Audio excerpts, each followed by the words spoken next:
Hoy mga kaibigan, maligayang pagdating sa isa pang episode ng Spiritual Warfare at Diabolical Disorientation. Ako si Thomas K. Sullivan.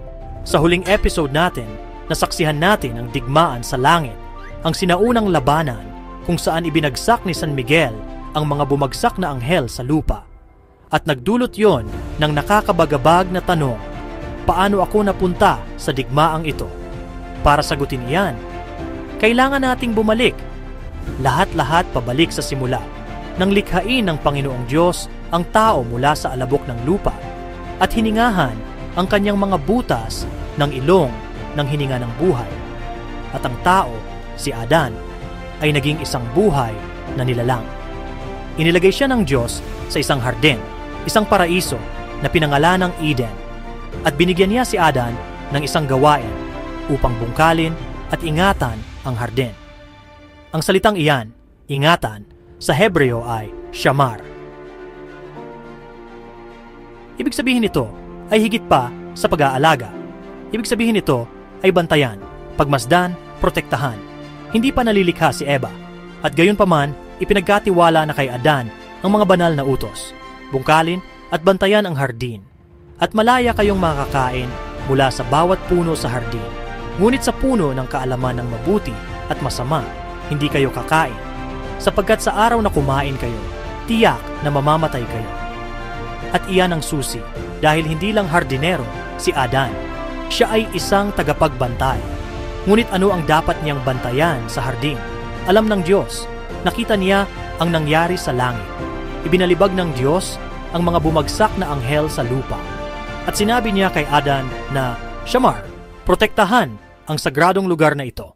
Sure started sa idrubaring zitinghas. Ang manlilinlang mula sa simula hasang ama ng mga kasinungalingan. Sa Hebreo, ang salita ay nahash. Maari itong mga hulugang ahas or dragon. Alin ba ang ibig sabihin nito? Sinasabi sa atin ng Pahayag 12, ang malaking dragon, ang matandang ahas na tinatawag na Diablo at Satanas, ay ibinagsak kasama ang kanyang mga anghel. Kaya hindi lang tayo nagsasalita tungkol sa isang ahas sa hardin sa isang puno ng mansanas. Ito ang dragon ng sinaunang panahon. Pumasok si Eva sa kwento. Nilikha siya ng Diyos mula sa tadyang ni Adan at dinala siya sa kanya bilang kanyang asawa.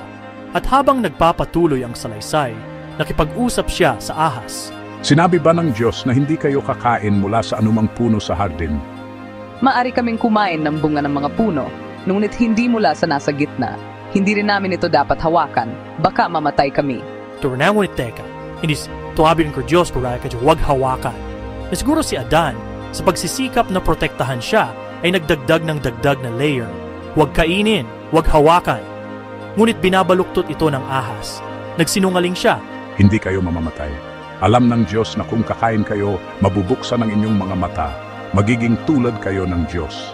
And associating din ni Eva, lamagadek ko yung zungans, kanais-nais, and si Muskardir, and si kinain, and si Rinizgar kan Adan, and si kumain siya. Ngunit si Adan, siya na inutusan na, Shamar, hindi nagprotekta, hindi siya nagtanggol, hindi siya tumayo sa pagitan ng kanyang asawa at ng ahas. At sa gawaing iyon, nasira ang mundo. Past perseverance, at already gradurizwa, your otudrizang panginunan, nagkakadis das pardistins si mangin na oras ng araw. Mukhang banayad, ngunit sinasabi ng Hebreo ang kabaligtaran. Ang salitang iyan, koel, ay nangangahulugang tunog o boses. Sa awit 29, ang tinig ng Panginoon ay nagbabasag ng mga sedro, nagpapalabas ng kidlat, nagtatanggal ng mga kagubatan. Kaya mo, hay hindi ito isang paglalakad sa hardin, kung ito ay banal na paghuhukom. Sa datang mahangin na oras na yon, inilalagay ito ng tradisyon ng Hebreo sa mga bandang trek ng hapon. Tandaan niyan, nang makita sila ng Diyos, nagtatago sila, nahihiya, nakalantad. Sinabi niya, narito, ang tao ay naging tulad ng isa sa atin na nakakaalam ng mabuti at masama.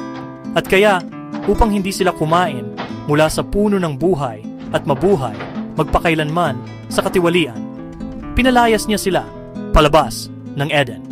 At sa silangan nitong tarangkahan, naglagay ang Diyos ng isang kerubin na may nagniningas na espada upang bantayan ang daan pabalik sa puno ng buhay. Sinabi ng Diyos kay Adan na bantayan. Ngunit ngayon, ang anghel na ang magbabantay sa hardin.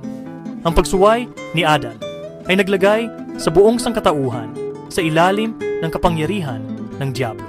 Ngunit ipinangako ng Diyos na magpapadala ng lunas para sa pagsuway na ito. Ipapadala niya ang kanyang bugtong na anak, ang bagong Adan, upang ibalik sa pamamagitan ng pagsunod ang nawala ng unang Adan sa pamamagitan ng pagsuway. Sa isa pang hardin, libu-libong taon pagkatapos, isang bagong Adan ang darating. Haharapin niya ang isang ahas hindi sa takot, kundi sa pag-ibig at ibibigay ang kanyang buhay. Susuko siya sa Ama at sisigaw ng kanyang sariling Koel. At sa parehong oras, 3 p.m., mamamatay siya sa isang puno. Sinasabi ng banal na kasulatan na ang Diyos na tao, si Hesukristo, ay muling sumigaw ng malakas na tinig at ibinigay ang kanyang espiritu. At narito, ang kurtina ng templo ay napunit sa dalawa mula sa itaas hanggang sa ibaba, at lumindol ang lupa at nabiyak ang mga bato, nabuksan din ang mga libingan. Ang Koel ng Panginoon ay nagpapaalala sa hardin ng Eden, ang bagong Adan na nagbigay ng kanyang buhay para sa kanyang asawa, ang simbahan. Nabigo ang unang Adan, ang ikalawang Adan ay nagtubos. At iyan ay kung paano ang digmaan sa langit matapos itong kumalat sa lupa ay naging isang digmaan na kinasasangkutan ng bawat isa sa atin sa buong buhay natin. Ang ating buhay sa lupa ay isang larangan ng digmaan laban sa mga pamunuan at kapangyarihan, sa madaling salita ang mga bumagsak na anghel, na ngayon ay kilala bilang mga demonyo, na naglalakad sa lupa na naghahanap ng kapahamakan ng mga kaluluwa. Kailangan nating pumili, mabuti o masama.